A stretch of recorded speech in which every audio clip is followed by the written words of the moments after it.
all doing tonight? Welcome to my podcast, Human 1.0. I'm your host, Abigail Joy. It's currently December 12th, 2024, 8:12 p.m., and Bitcoin has been doing awesome.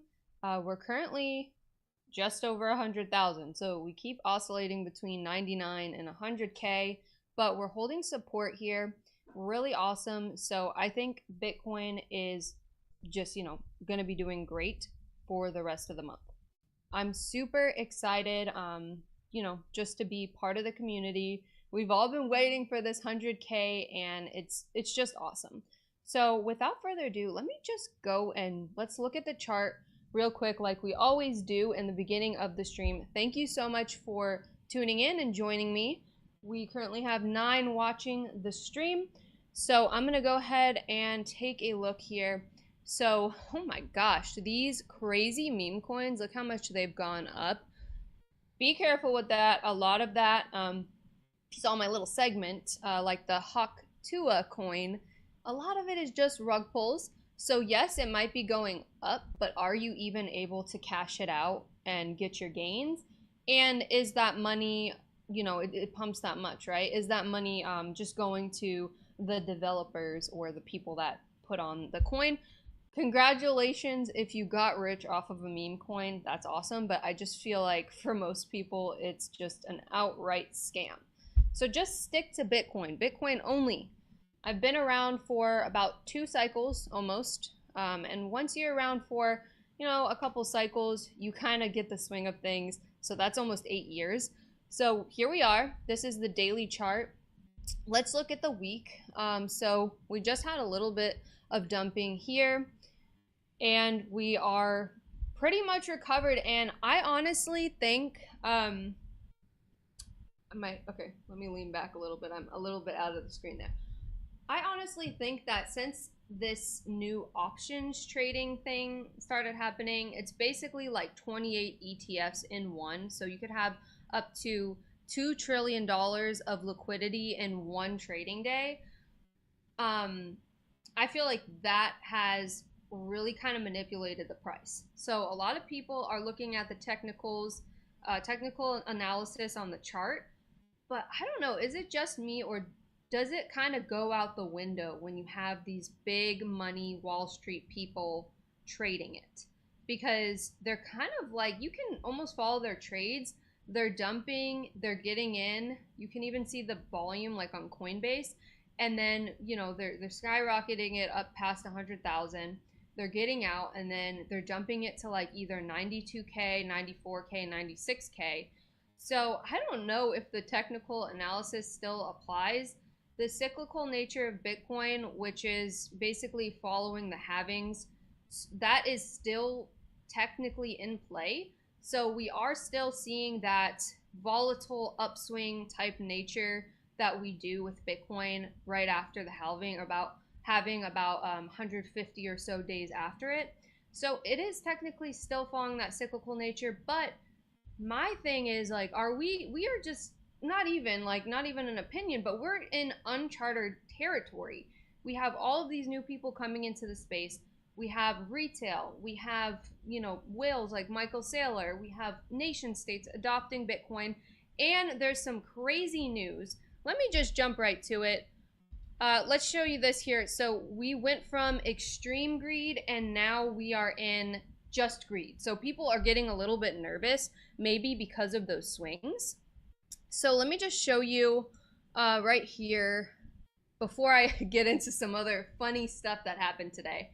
Right here, this is today. Bitcoin news update. 2 states have officially introduced strategic Bitcoin reserve legislation.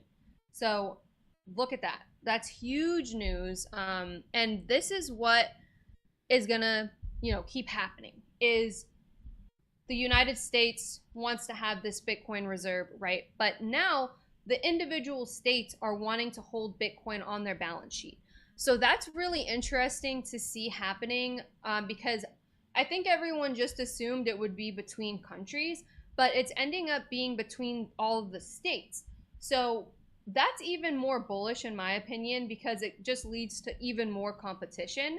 It's kind of like when we had the COVID lockdowns and people were rushing to states like Texas and Florida because they wanted, Ron DeSantis and the great government where we had a little bit more leeway to get out and about than the other states. So I see this being like even more of a frenzy type thing because you saw a lot of people like I think Jake Paul and Logan Paul, they moved to Puerto Rico because of the lax tax laws there for cryptocurrency. So this is going to pop off, right? So this is the first thing that I wanted to talk about with Bitcoin, but I'm going to actually jump to another topic here.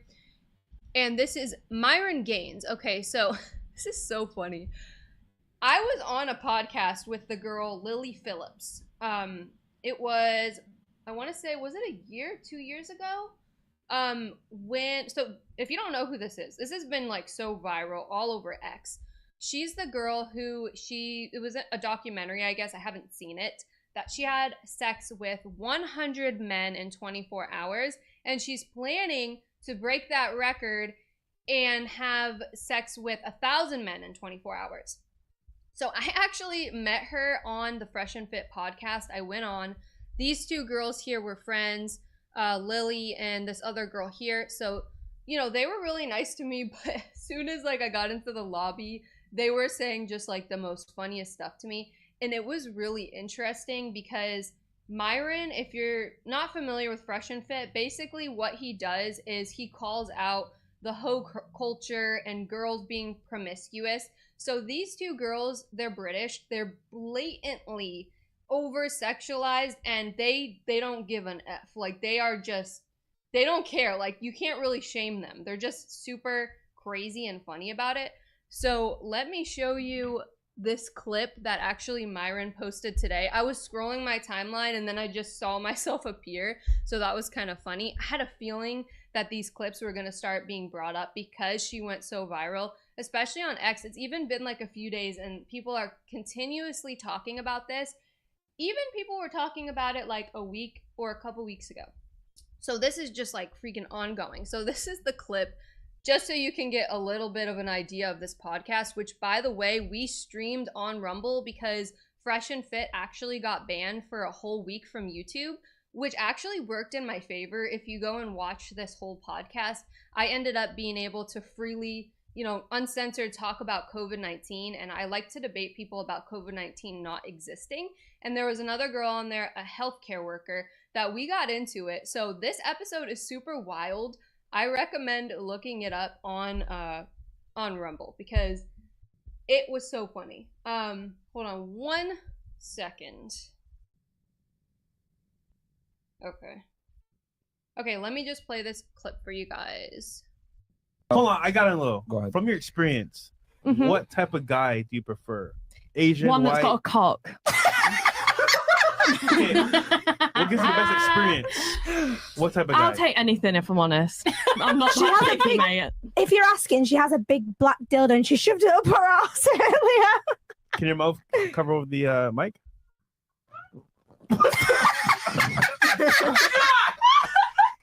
Well, at least we disinfect them. Oh my God.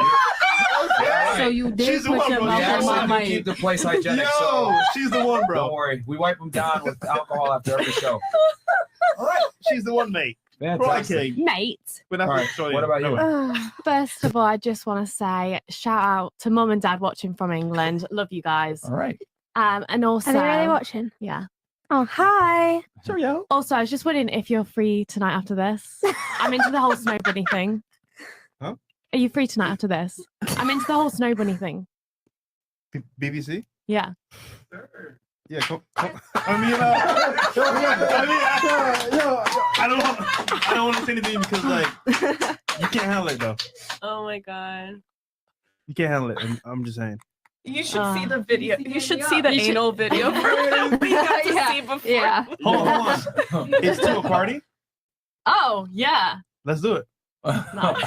All right. I'm Go dead to ass. it. Yes, Okay. sir. Thanks for having me. I got one thing out there. Yes, sir. Now y'all know why Fresh tries to end the show so quick. All right. I thought you were a man of God. I am. Allegedly. Okay. All right. That's awesome. Oh Oh my god. Okay, so this is, how this night was going. It was insane. There was a stripper pole that they have a stripper pole back there. One of the girls was dancing on it. I put like a little reel if you want to go on my Instagram. So funny. But then there's me who I'm not talking about anything sexual. I was literally just trying to debate about COVID-19 and, talk about Bitcoin. So that was like the polar opposite of, my conversation on there. But I did find it entertaining. It was a little bit different than, the normal Fresh and Fit podcast, because usually Myron can just shame the hell out of these girls and they get completely stunned. So my take on this whole thing with this girl, Lilly Phillips, is that she has been, wanting to get out there, and she's already been out there, right? Through social media and different content stuff. So it's funny to see her like really blow up and get out there for this stunt that she's pulling with having sex with all these guys. So I guess it's working for her, and she just went full throttle. She's married to the game, as they would say.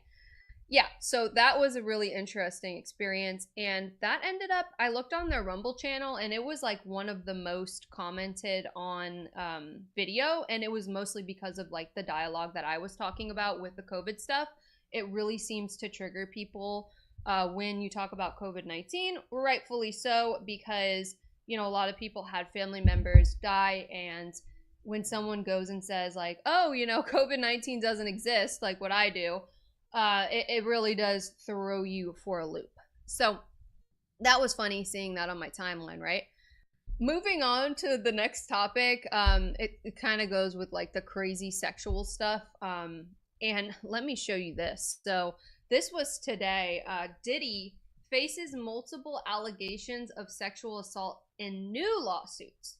So like we thought, more things are coming out about Diddy and about Jay-Z, but I'm just specifically going to look at this real quick. So this is what we're being told. I saw it on Grok. So you can literally, if you're on the paid X thing subscription, you can go and hit the little Grok button and it'll give you like a good summary of all of the trending topics. So I suggest you do that. That's where I found this. So it says here, Sean Diddler Combs is facing allegations of sexual assault from 3 men now. Okay, so this isn't just females. Now we're talking men here that got assaulted, who claim in lawsuits filed in New York that he drugged and raped them between 2019 and 2022. The incidents reportedly took place at various locations, including hotels in Manhattan and Combs' Hamptons estate. So the lawsuit include claims that the assaults were filmed and one plaintiff was allegedly paid after the incident. Combs has not publicly responded to these new allegations directly. To me, that makes sense, because when Cassie came out with everything, she was saying it was that these men were being hired for these freak-offs or, these cuckery situations where Diddy would watch with Cassie. So that makes sense that this guy's saying that he was paid. Maybe the other one didn't get paid, or maybe he did. He just didn't mention that. So more of this is going to be coming out. This was 8 hours ago, I think, that this broke. So that was just recently today.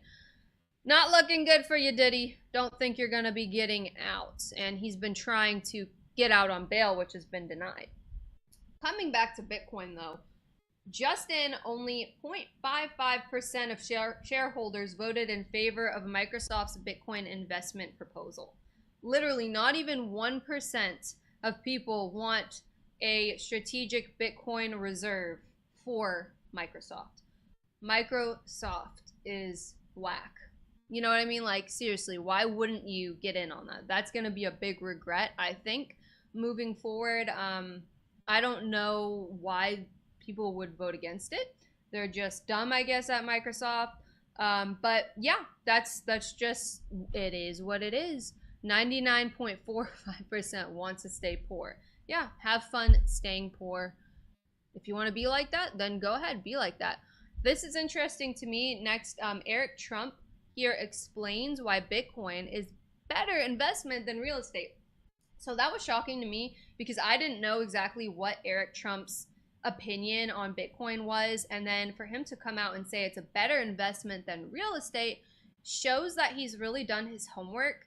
And it's interesting to see, as a Trump, that he's saying that now Bitcoin is a better investment than real estate, which is obviously true because real estate, it's, you know, could depreciate, your building could burn down, you have tenants that are messing everything up constantly, you have all kinds of repairs, yada yada yada. And it's just so much easier to buy some Bitcoin, which is property, and to hold it in your account, right? So let's see what he has to say here. I haven't actually watched the video yet. I just thought it was an interesting headline.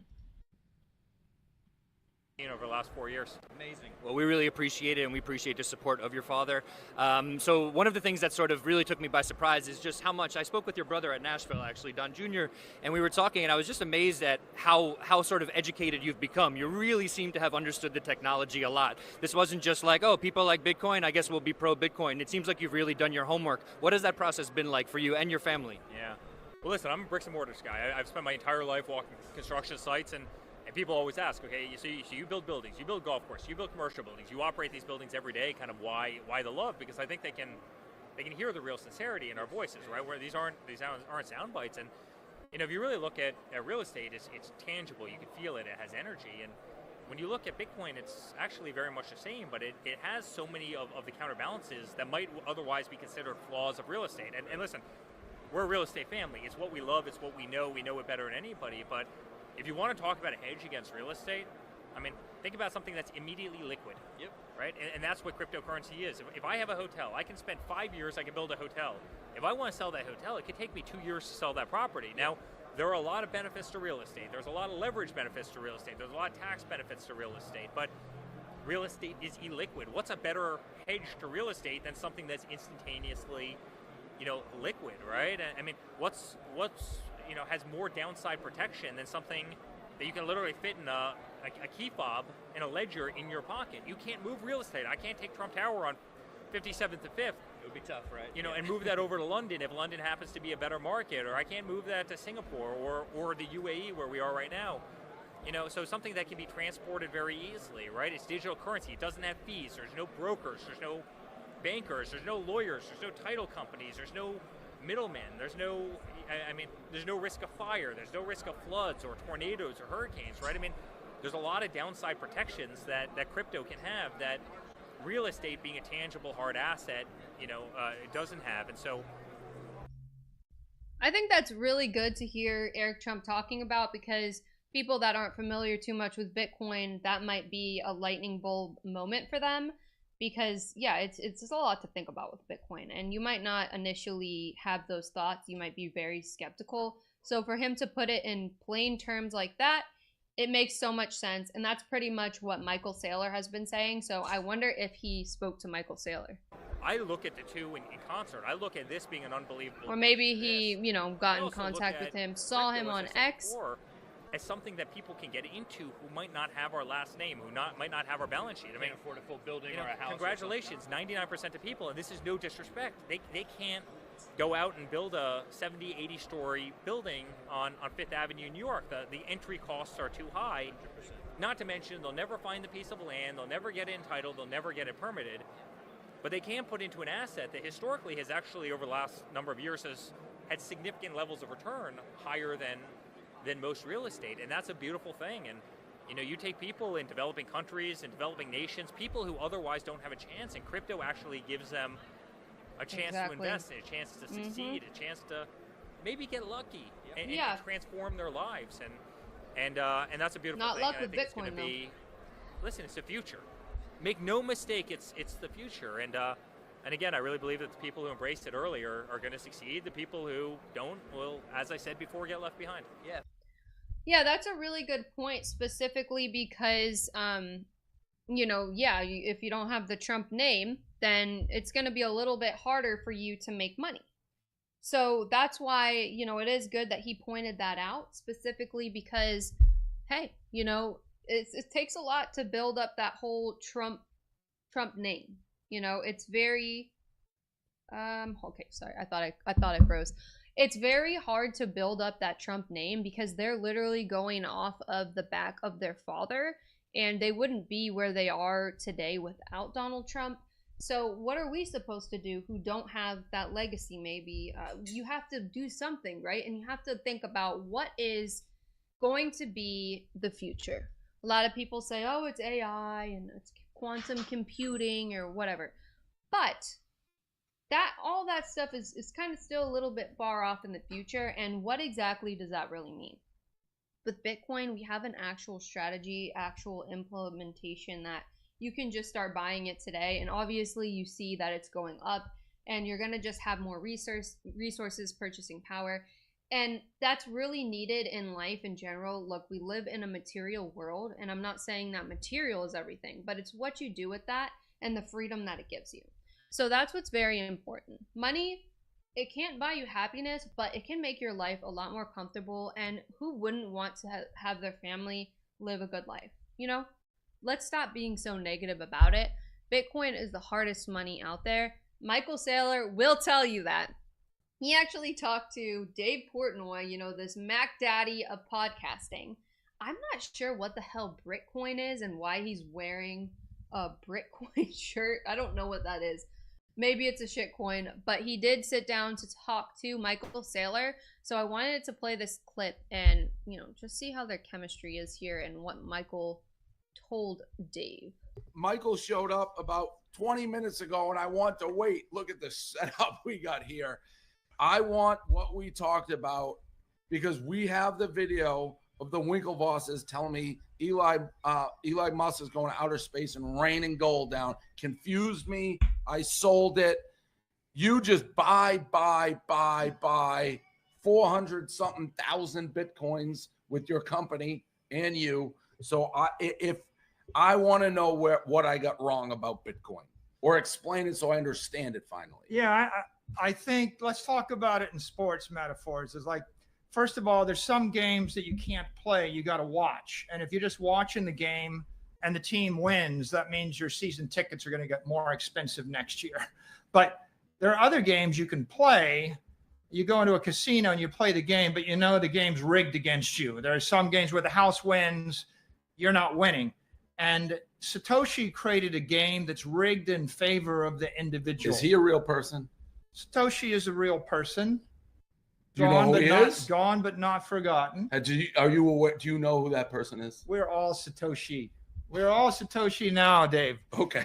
Right? The most important thing to know is that, like Prometheus gave us fire to warm you up, Satoshi gave us a game we can all win, right? And Bitcoin is that game. It's, you know, there are certain things where, like, you don't want to be on a network where they can censor what you say and they can freeze your account. Bitcoin is a monetary network where it won't censor where you send your money. It won't freeze your account. And it's engineered in such a way that on the margin, you're winning the game over time. So think of it like, wouldn't it be great if you had a basketball team and you had LeBron James, and you had Michael Jordan, and you had the digital version of them, and they played forever, and you could get on the court and play with them, and they're scoring 100 points, and you're scoring 2 points, but you're all getting rich together, and you're all winning together. That's what Bitcoin is like. It's like everybody gets to play. Everywhere in the world I go, there's like a fan club. There's hundreds of millions of people that are on Team Bitcoin. You should join Team Bitcoin. The 100 million fans would be rooting for you. And the great thing about it is you don't just win the game, you get wealthy while you're winning the game. Michael Saylor out here doing the Lord's work. So I want to make a couple comments here. So when you go out into the real world, IRL, into the Bitcoin space, not just on X or whatever, Twitter, X, Instagram, YouTube, when you go out into the real world and you go to the conferences or you start networking and meeting with like crypto Bitcoin people, they are so diverse. I have met so many different people, people from Asia, people from New Zealand, Australia, anywhere, Russia. I feel like I've met people from every single part of the world almost in this space. It's crazy. So what he's saying is, yes, there's so many people just in the space, and that makes it so interesting. I really did enjoy when I was traveling a lot and going to the conferences. I miss it so much. It was such a vibe. And just a few years ago, you know, all of that you're on the brink of something. So I knew about Bitcoin before even Michael Saylor was like this crazy maxi, right? But he is putting it in such an eloquent way for people to understand that he is just, that's the reason he's so famous, is because he's just able to describe it, right? Maybe something you might think, but he's actually saying it out loud. He's trying to get people on board. And I really like that about him. So he makes a lot of good points here. There was something else that I wanted to say, but I wonder what specifically Dave Portnoy is saying that, you know, he made a mistake with Bitcoin. What exactly does that mean? I don't know too much about what he's done, but maybe he's been a shitcoiner. I wonder if this conversation changed his mind at all. It probably did.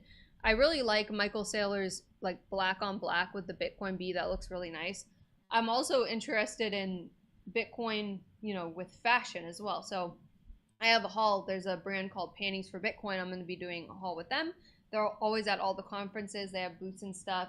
And then the Bitkinis, I've done those. So that's really fun because I'm able to do a little bit of my modeling stuff. And that's how I really found out about Bitcoin. Was I was hired as a trade show model, and that's where you go and you work a booth and you try to get attention for the brand. So I was working for like an exchange at the time, just for this event in Miami. And that's how I found out about Bitcoin. Was super confused, had never really heard of it. Maybe I like saw it on a forum or something, but I really like had no idea what was going on at the time. And you know, you really have to take time to grasp it, because it's just like, for it to settle in your mind and understand, you want to like play all these altcoins and shitcoins in the casino, but you always end up getting, you know, screwed over, because once all of that liquidity exits the market and it's not altcoin season anymore, then you're just left holding all these bags to these coins that really don't mean shit. So that's why you got to be very careful with that kind of thing. I would say just avoid it altogether, because you're probably just going to get rugged. I know a lot of people are like super bullish on XRP and these other coins right now. Just stay away, okay? Michael Saylor has got it figured out. So just trust his advice, trust my advice, or not. You know, you could go try to gamble. That is completely up to you. But obviously this man is smart, because I found this clip here from Robin Nakamoto on X, and listen to what this man was saying way back in 2012. This video looks like it's literally from 1990 though. There's not an 8-year-old on the planet that doesn't want an iPhone 5. Right? Who wants to wait 42 seconds to watch something download instead of 2 seconds? Nobody. Right? You don't have to be a genius to run an Apple computer. You just have to, every year, make the product a bit lighter, a bit more elegant, make it a better radio, make it a better battery. And then I sat with, you know, one of the 10 richest guys in the world for dinner 5 nights ago, and we had dinner for 4 hours, and he did have to. So that seems like a theme for him, as well as for Trump, is just networking and talking to people that are very successful already. Talking, I did have to talking, and he's much more successful than I am. I understand that, by the way. As I said, it's like, you don't, sometimes you got to do other things than just have opinions to make money, right? There's a lot of execution involved in the rest. But I have opinions. So he said to me, he's low-key kind of autistic, which I could relate to, and everyone just kind of thinks it's funny, but he's being dead ass. You know, Apple Computer, can these guys hold their prices? Aren't they going to follow the model of the PC industry? Aren't their prices going to taper down? Their 40% margins going to become 30 and 35 and 20? And it's another example of people just know enough to hurt themselves, right? If you go to France, and this is the benefit of seeing enough, you go to France, you see Bernardo Arnault runs a company, LVMH. They're selling handbags for $4,000, $3,000, $2,500 each. This is a device that women view as fashion, and it's 10,000 years old. And for 10,000 years, no, the prices are not lower after 10,000 years. If you actually... Well, yeah, that's true. You know, if you price it at that amount, then that's, you know, the market value, and that's what people are going to buy it at. And he was right about Apple. So, you know, I guess everyone could kind of see that coming when we had all these smartphones. And for a while, it was like the flip phone that was really cool. And when you saw the iPhone, it was just like this brick with a big screen. You're just kind of like, ooh, that doesn't look as cute. But it ended up being the big thing, right? We ended up needing that bigger screen, typing all the texting with the numbers. It was too much, right? So I am a zillennial. So that means I was like born on the cusp of like, Gen Z and millennial, 94. So I got to see all of it. We're a very interesting generation because we grew up playing outside, and then I didn't specifically get a phone until I was in 8th grade. So it was a while for me before I had a phone. And then it was just this little plastic, I think Virgin Mobile flip phone, right? And so you could barely text your friends on it, and your fingers were probably so sore. But yeah, then eventually Apple did become the big guy, and you wanted that iPhone, which, you know, I prefer iPhone over Android. Obviously, you know, Android, you could customize it a little bit more, but you have some really ugly emojis. I just can't with that. So he was right. Michael Saylor was right. He has a knack for looking towards the future and being correct. So Dennis Porter, he's an interesting guy over on X. He likes to make a lot of announcements, which, you know, they're coming true. He's working hard. He's working on Bitcoin legislation, and he is huge in getting these Bitcoin treasury and reserves between the states. So Amazon shareholders have submitted a request for the 2.3 trillion company to explore adding Bitcoin to its treasury. I looked to see if there was any more information on this because this was from December 8th, so 4 days ago, but there wasn't any updates on it. So on the paperwork, it says here, resolved, shareholders request the board conduct an assessment to determine if adding Bitcoin to the company's treasury is in the best long-term interests of shareholders. So we will keep an eye on this. It sounds like they might do it. They would be smarter than Microsoft. Let's just say that. And I would prefer Amazon do it than Microsoft, right? With Bill Gates, even though he's not the CEO or whatever anymore. But I do like Amazon. I think they're a great company. I use them myself a lot. I really love how fast it is and great business model. We used to have to wait at least like 3 to 5 business days to get our packages. So I think that this makes sense. You have so much capital.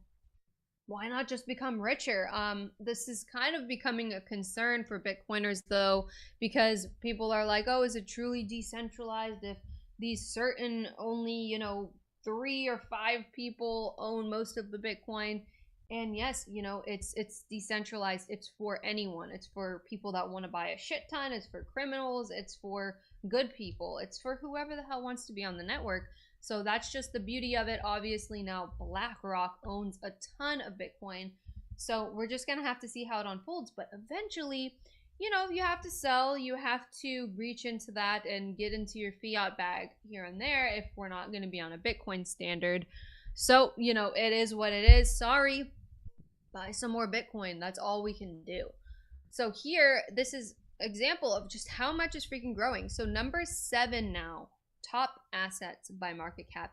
So we are literally above Facebook, above Silver, just below Alphabet, which is Google. And I don't know, did we pass that? I'm not sure. Maybe we passed that by now because this post was from the 6th. So that was like a week ago. Wow, that's crazy. So at 109, it's going to pass Google. So we haven't hit that yet. So I guess we're still waiting on that. And then it will surpass Amazon next, then Microsoft, Nvidia, and Apple, which is insane. So it's eventually going to surpass Apple, which is such a huge company. Almost everyone owns a smartphone or an iPhone in your pocket, right? So that's pretty crazy to think about, but doesn't mean that you shouldn't get involved still, because there's still opportunity for you, because you could see that there's still so much money that will come into Bitcoin. We're just getting started. So if you think, oh, 100,000, it's too expensive. No, it's not. No, it's not. You're going to be regretting that when Bitcoin's like 500,000 or 500 million a coin. I mean, who knows how far this thing could go? They just keep printing, right? So we just keep buying Bitcoin and making the fiat value go up. All right, so Bitcoin Teddy here. This is going to give you an idea, which this is really interesting. So 80% of all dollars were created in the last 5 years. So look at that spike. And this happened during the lockdowns. So it's pure manipulation. The dollar just isn't working. Obviously, you know, we still got to use it and everything, but it's just inflated to all hell. Print, and now we're kind of stagnant here. You can see there's still a little bit of a dip, though. Probably that's 2024. There's still a little bit of a rise, I mean. So we're going to see what happens under a Trump presidency and if he can get the dollar under control. I think that Trump is good for the dollar, And you could probably be a little bit more bullish on the dollar now after Biden, but they're doing all kinds of shit. Like, it came out today that I believe Biden is actually the administration, right? And Biden, he seemed chill recently, being out of spotlight, but the administration is now like basically selling the rest of the border wall material so that when the Trump administration gets back in, they're going to have to buy that material again. They're like canceling all the contracts. They're going to have to redo all the contracts. So they're kind of just throwing things around, like having a food fight, if you will, to just have the Trump administration have more work to clean up once they get in. So that kind of sucks. But, you know, I think Trump is already ahead of the game with how hard he's working and these people that he's assembling. When I see the news come out of things Trump's already doing, it's like he's already president. It's like he's already going full on getting to work. So I'm sure there's going to be a lot of criticism about the things that Trump does in his administration, but it's looking good so far. So look, right here, just in, holding Bitcoin has been profitable for over 99.8% of its history.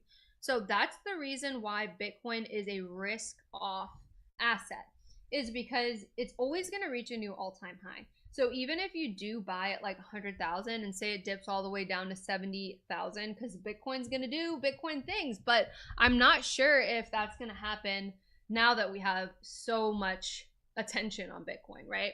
It's almost like Bitcoin is Justin Bieber right when Justin Bieber got discovered. So the rise to fame, we still have those days ahead of us, right? So if you do buy, you know, like I was saying, at 100,000 and it dips down, just hold it. You know, you're going to go up and reach the new all-time high soon, and we're in that period right now. So hopefully everyone is feeling good that they're not losing anything, right? Losing anything, fiat money. So that's really good to see, and I like to see these nice bullish tweets. Okay, this not going to make sense to everybody, but this hit me in my soul. This is so true. So Max Kaiser, every Bitcoiner who has done the work, let me just show you. This just, it paints it perfectly. And where down we go.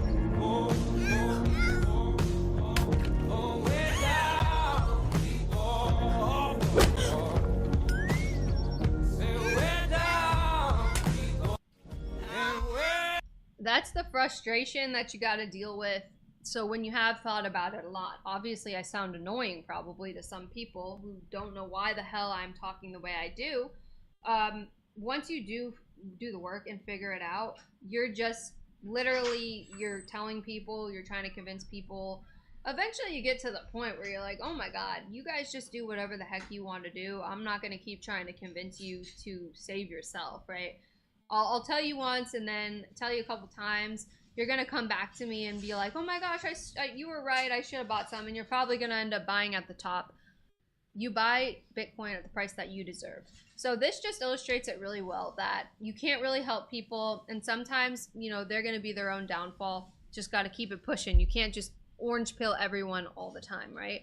It's not the way it works. People, they don't want to listen, right? So they got to see it, in my opinion. They have to see it happen, and then they'll wake up to it, maybe. So Fred Krueger, I don't know if that's his real name, but I've seen a lot of his tweets before. He says the idea of, quote, making money in altcoins and investing the profits in Bitcoin ignores the fact that you will lose all your money in the altcoins. So this is what typically happens. Just because you see these people making like 1,000x or whatever on the altcoins, that doesn't mean that you're going to. And you're probably gonna lose the money with that type of mindset. And that is a lot of people's mindset, is that they'll get into whatever coin hoping that it like 5x's or 500x, whatever, you know, these crazy meme coins lately. And then they're just gonna put that money into Bitcoin. But it usually ends up happening that they invest a large chunk into the meme coin or the altcoin, and then it just tanks, and they're not able to then get the Bitcoin that they wanted or up their Bitcoin portfolio. So you're better off to just go straight into Bitcoin. Just buy it right away, okay? That's my advice to you, and I would definitely agree with Fred there. So I want to move on. I do have a couple more things to talk about with Bitcoin, but I do want to talk a little bit of politics. I thought this video was really funny. Now this is what I call cashback. Now this is what I call cashback. No, this is what I call cashback. I just heard the audio for the first time. I've been loving these videos of Trump like shaking people's hands really hard. I think I have one to show you. But first, this is recent. So this was today, actually right before I started the stream, I saw this. December, okay, so this was yesterday. Justin, Meta CEO Mark Zuckerberg donates $1 million to President-elect Trump's inaugural fund. Come on, Mark, you got more than that. For all the stuff that happened to us on Facebook, I, for one, got completely banned off Facebook for just simply posting a couple Hunter Biden memes, which I never got my get back for that, which is annoying because I was on Facebook from its inception or whatever. So I had a lot of funny memories and like cringe Facebook posts from when I first was on there. Lots of pictures. I was very active. A lot of people saw my political tweets. To just to just have it completely banned off. I wasn't allowed on, and then I appealed it, but they used the whole like, oh, due to COVID-19 we don't have any employees to help you, and then they ended up going like, oh well, you didn't even appeal it, and I appealed it several times. So it's just funny how now Mark is trying to kiss ass, and he had that interview where he's like, oh well, when Trump stood up and said fight, fight, fight, that was just so American, and now he's donating this $1 million. He's obviously just trying to kiss some ass, and he feels left out, right? He's on in the window here of the private jet, looking in, just like when he was spying on us in our bathroom shower, making sure we weren't making any crazy Facebook posts, right? That is just too funny. But this is exactly what's going on, and I'm sure what Mark is feeling. But you gotta wonder what the situation is here with these tech CEO guys, like Jack Dorsey, right? He was just recently seen in Africa at a Bitcoin conference, and he was looking like really just, he don't give a shit. Like he was wearing some slides, and I could look it up, but just look up this photo of him. He's at the Bitcoin conference, Jack Dorsey. He just looks completely chilled out, like he's been just in a tropical rainforest hanging out. But you have to wonder what they go through involving the deep state. Like what is it like? Is it their actual opinions, or are they just front running some shadow government personnel telling them what to do on the platforms, what to push?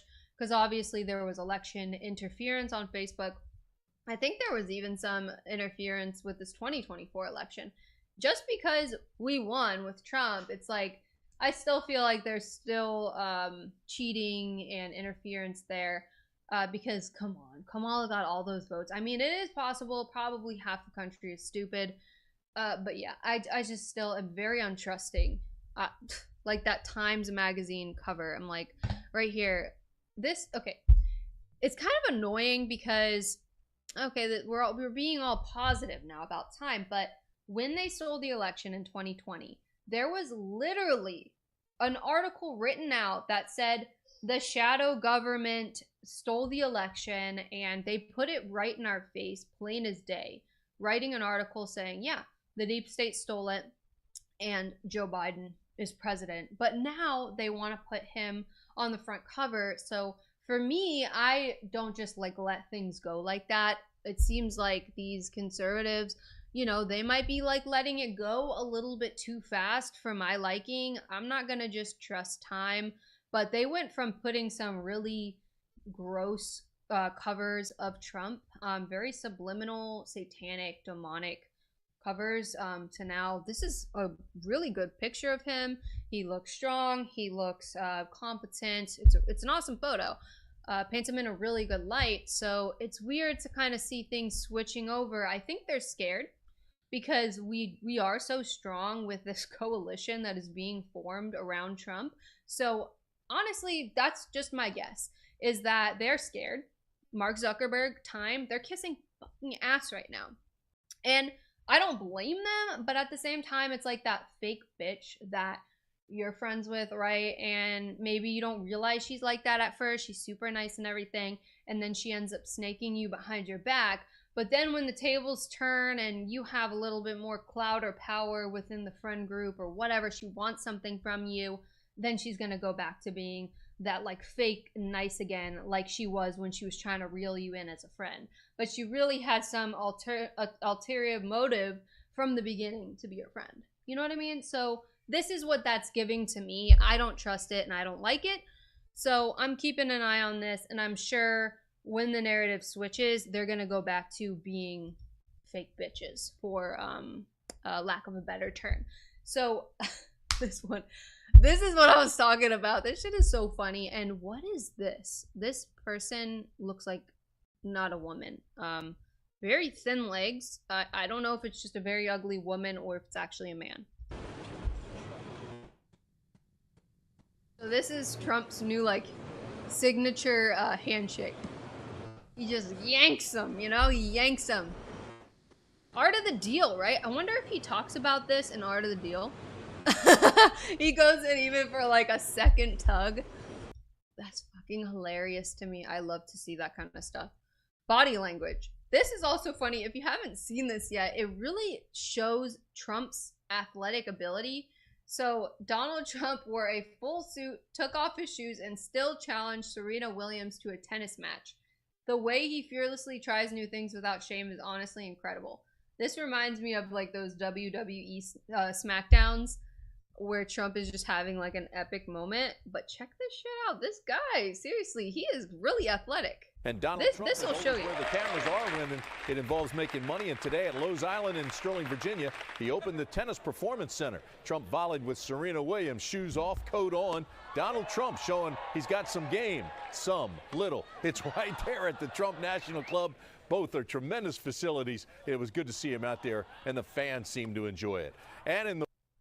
And Donald Trump is always where the cameras are when this guy, yeah. I think today at Lowe's Island, golf, it really does keep you like strong, young, athletic. It gets you out in the sunshine. You know, you got that arm strength. So to me, this proves that golf is actually it's an athletic, intense sport, because if he can go out there and have that form and hit the ball like that at his age, I mean, yeah, props to him. He is in great shape. And reading Donald Trump Jr.'s book, Liberal Privilege, he mentions that the White House doctor said that he like passed the health test perfectly, right? No other president had a better result from that. So I know that Trump brags about stuff, but he literally had such a good health report, and he's really healthy. The left will try to say, oh, he's forgetting something. Maybe because he said something wrong. I mean, on the stream, I probably said something wrong. It's going to happen, right? But, Joe Biden, he was completely coherent for the whole presidency, right? All right, I want to switch over because I freaking missed this era of John McAfee on X, or was Twitter. He was so good because he would always post like these crazy videos every day of him like making some crazy drink or just having some really good insight. And I like the way that he presents his message, his voice and his tone. He makes it really interesting, and he truly does test the limits and test the government, taxes, everything. So this is actually I hadn't seen this before. I wanted to show it here, but it was one of his last messages. So a few years ago, you would have dismissed him as clinically insane, says Concerned Citizen. Turns out he was correct. So he's in this whole like made aluminum type situation room right here. So I saw him shortly before all of this happened on this Coinsbank Bitcoin cruise or blockchain cruise. He was there with his wife. And so this is interesting because this was like the era where I was, in the flesh going around to Bitcoin events. This is one of the last messages left to us by antivirus magnate John McAfee before he was silenced in a prison in Barcelona, Spain. People are asking what this cage of tin foil and metal is all about that's around me. It's a Faraday cage. A Faraday cage is a cage which emits no signal, and no signal can enter. And you can see here, it's all around, including the floor, all metal, and the ceiling. Why am I doing this? Why am I going to this trouble? Oh, in addition to the Faraday cage, we have an 8-channel scrambler which you can see here, I hope, which prevents any signal from getting into this room or leaving this room, just in case the Faraday cage fails. Why am I doing this? Because I am an escaped slave, a slave to the system that escaped, and I have a loud voice. You think you're not slaves, but you are. The 9-to-5 existence of your current lives is structured by the American industrial corporate complex, complicit with our government. You need to free yourselves from this, not as me. You don't have to go out and risk yourself by speaking out loudly, but free yourselves. This is not what life is. This is not what life is. Life is a great mystery, a glorious, unbelievably mysterious, beautiful existence if you are free from those who control you, provide you with propaganda, lie to you, deceive you. Everyone is looking for this escaped slave. I will not be found, and I will continue to speak. Thank you for listening. Wow, pretty powerful stuff there from John McAfee, which I actually got to meet and interview my first couple days in the space because he was at that small Bitcoin conference that I first attended. And he is definitely a character, I will say. And you can actually get some of those like Faraday cages and put your phone in it, then it makes it so you're not connected to any of the cell towers. But he literally put himself in like a Faraday cage. So the tinfoil hat thing, like there's some merit to that and some truth. And you could see there his wife Janet is pictured or in the video with him, which she initially met him through, I think, prostitution in Las Vegas. So he ended up falling in love with her and taking her under his wing, and she did a lot for him, and she still is. She's trying to get the truth out there about him. So, you know, he was murdered in the prison there in Barcelona, which I experienced because I got freaking robbed after getting off that cruise. And, you know, he was also from there. It was pretty much downhill for him as well. As you can see, he was trying to stay concealed and hidden. But the law there in Barcelona, it's so shitty. I went to the police station to report everything that was taken from me, my laptop, my passport, yada yada. It's a bunch of gypsies and probably illegal immigrants there. And they basically, like, they were on break for like 4 hours. I was waiting and waiting. And it happened to multiple people that I had met that were also traveling. They got stolen from. And so nothing ever happened. It was so stupid to even file a police report there. Some guys off the cruise got a Rolex watch literally stolen off their wrist before the cruise. And we met them the last day of the cruise in the food area, and they were like, yeah, be careful. And then literally a few hours after that is when that happened to me. So it was almost like a warning flash in front of my eyes that I didn't heed. I was so tired. I fell asleep for a second in the park, and my friends were watching the stuff. And I don't know if it happened when this man walked up to us. He's like, oh, your hotel room key is on the floor. And it literally was. And then in that moment, if you grab my backpack, or if it happened while I was sleeping, I'm not sure, but lost so much of my stuff. And I was traveling to Paris that night and had to like get new everything, right? Because I didn't have any of my stuff. It was just really, really, really rough. So John McAfee was also going through it at that exact time. So my point of explaining all of that is that it's not like America where you know, crime like thievery is very low here in America. But over there in Barcelona and a lot of places in Europe, you don't realize how good you have it. But there is a lot of crime. It'll literally happen to you, especially if they know you're a tourist.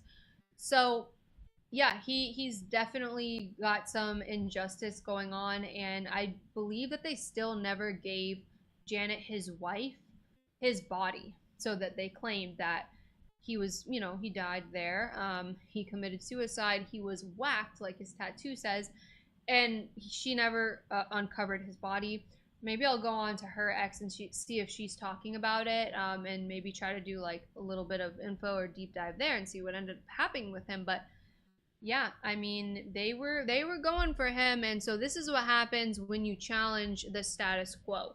So this guy here, I just wanted to point out, because I like to talk about some health topics here on my channel, that this guy, he actually is from Canada, right? So someone retweeted this, Ajax, saying this man is dead now since he posted this. He had an aortic aneurysm that was undiagnosed despite going to the hospital. Unfortunately, he lived in Canada, a failed nation. He was never treated by a doctor. Canada must end. So I wanted to give an example of why like the universal healthcare might not be such a great idea. So this guy here, he's posting from his own ex. He's like, had a bit of a health scare last night, but thankfully it wasn't a heart attack. Not sure what it was though, because once they made sure I wasn't dying, I was thrown out into the waiting room. And 6 hours later, I said fuck it and went home. Canadian healthcare folks, best in the world. I'll have to shave the rest of my chest, I guess. So he ended up not getting the help. And rest in peace, because damn, that sucks, right? So that was literally his last post. He made one retweet here. I confirmed it here. One of my friends here, Chris, he said, you know, rest in peace. Maybe he knew him. I believe he's Canadian. So very sad news there. So I guess the universal healthcare isn't the best, because you're just then bombarded with so many patients. And it's just not working out. I mean, I don't know if we could necessarily really relate it to that, but that's what the post was doing there. I wanted to talk here again about Bitcoin. And so this actually was good. It moved Bitcoin's price up when we heard about this, because this was the 5th. So Chris Pavlovsky, CEO of Rumble, shout out Chris. He said, congratulations to our Rumble board member, David Sachs, on becoming the White House AI and crypto czar. He will safeguard free speech online and steer us away from big tech bias and censorship. So he's a big free speech advocate. He's into AI and crypto. So let's see what his tweets are looking like. It says here on his bio, it said, I think I told you so. And that's something that Bitcoiners say. It's like, you know, hey, I told you about Bitcoin. I told you to buy Bitcoin, but you didn't, right? So I wonder if he's like a Bitcoin maxi, or if he is more of like a crypto type dude. I guess I'd have to go through and really search his tweets. Let's see, is there anything that stands out here? He seems pretty base though. So that's really good news, and obviously the market liked that because it did go up, and he is very popular. So if you look, he's got 1.1 million followers. So that's pretty huge. I would say it's bullish for Bitcoin, and it's only going to get more bullish as we go and actually get these things done. So another tweet here from Chris says, this is really cool, and I hope this happens, because I personally don't really have like a way to get paid in Bitcoin, and so this would make me be able to get paid in Bitcoin, which would be awesome, I think. So he says, we're looking at this option and trying to find the best way to do this. Specifically, we would like to support dollars, Bitcoin, and Tether. So someone had suggested, Sean Farash, how about adding Bitcoin as a way to pay Rumble rants? So that's where you leave a tip on the live stream while the host is talking and everything, and you're able to like ask a question. A lot of people were doing that when I was on the Fresh and Fit podcast. So it's like on YouTube where you can pay for the super chat, but it's just on Rumble. So if you were able to do it with Bitcoin, maybe even just solely Bitcoin, that would be a freaking game changer. Maybe they could even, you know, take like a little fee from that and hold that as another income of Bitcoin for Rumble. That's an idea there for you, Chris. So I think that's so awesome that he's considering, you know, deeper things like this on how to integrate Bitcoin.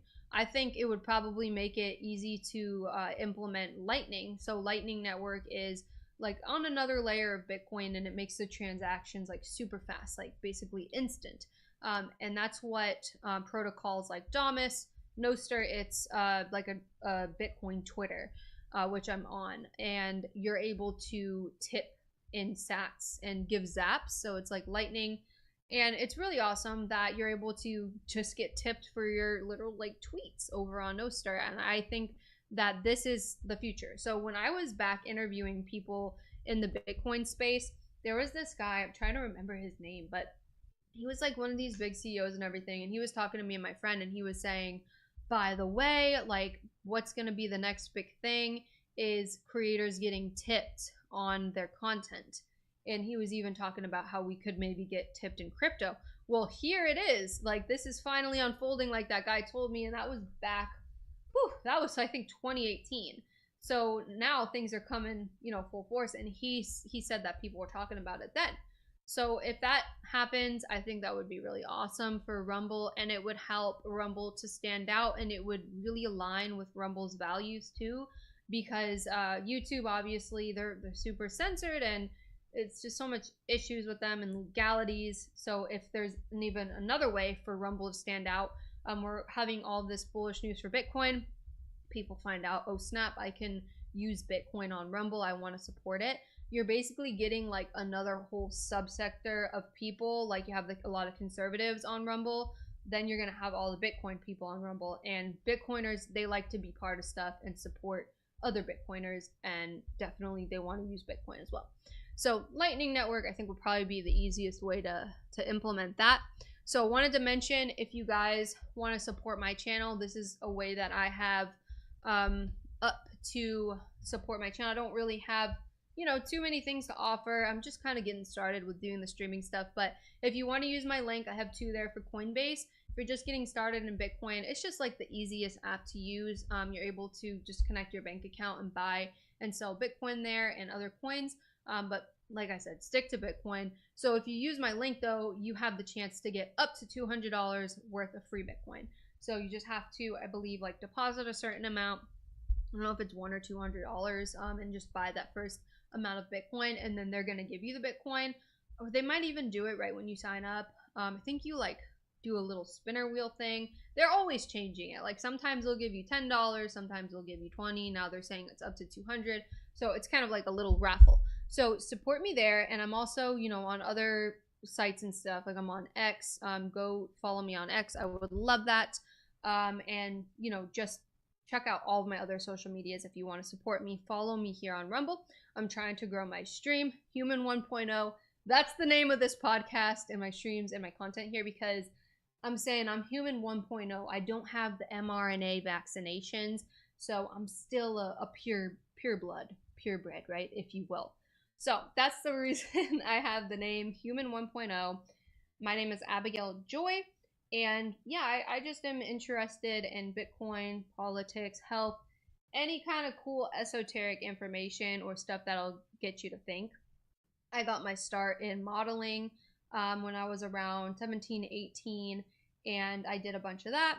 And I was able to travel, learning about Bitcoin and interviewing people.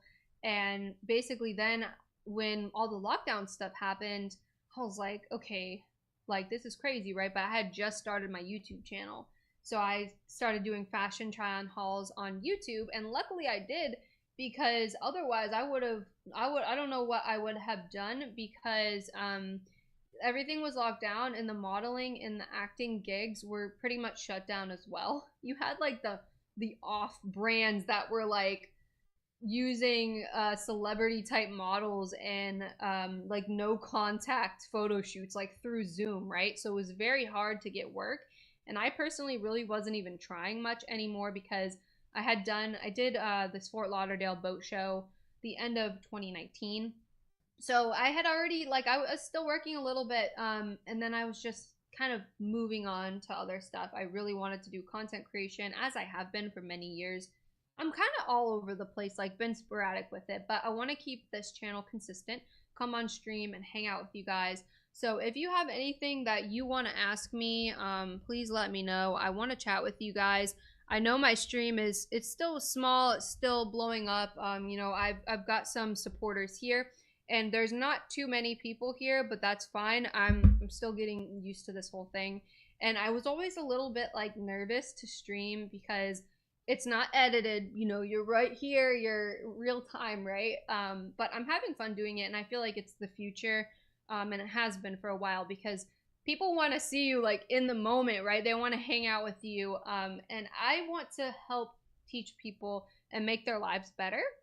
So I don't want to just like give you some stupid like video game or like mindless type content. I'd rather just talk to you about things I'm looking at on X or, you know, interesting things. And we could get rich together. We could learn things together. So that's pretty much like my goal here on Rumble. And I do have, like, I had a channel on YouTube for my crypto content. It was called Crypto Ventures.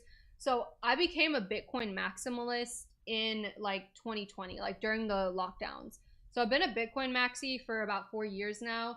And the people that woke me up to that was Max Kaiser and Stacy Herbert. So they're a couple, and they had a podcast on YouTube called Orange Pill.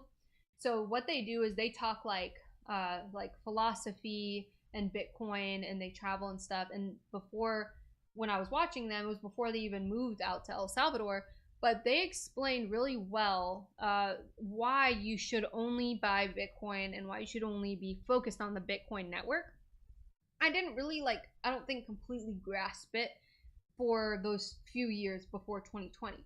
But then, you know, we're all in the house, locked down, and I'm watching that content, and I was watching their channel regularly, and it really clicked for me. So then I was like, I gotta go all in on Bitcoin, right? And so I was probably one of the like earlier maxis, because a lot of people, they're shitcoiners, and that's where you're like, okay, you probably initially learn about Bitcoin, but then you're like, oh, what about this other coin, Ethereum? And what about Tron? And what about Solana and whatever? And some of these other coins have utility, such as like BNB. That was like Binance's coin. So if you were trading on Binance, you could get some Binance back, or you have less fees if you're trading with their actual BNB coin. So it was like some of these things kind of make sense, right?